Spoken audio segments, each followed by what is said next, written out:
How to correctly link your Apple Card to Samsung Pay. Trying to add your Apple Card to Samsung Pay. Unfortunately, it won't work. And here's why. Apple Card is exclusive to the Apple Wallet and tightly integrated into iOS only. That means it can be added to Samsung Pay, Google Wallet, or any non-Apple device. Samsung Pay only supports cards issued by banks that partner with Samsung's payment system, and the Apple Card issued by Goldman Sachs isn't one of them. So what can you do?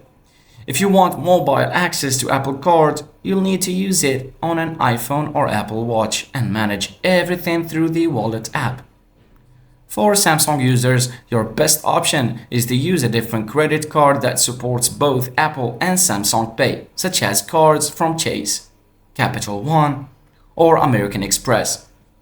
So in short, you can't link Apple Card to Samsung Pay. It's locked to Apple's ecosystem.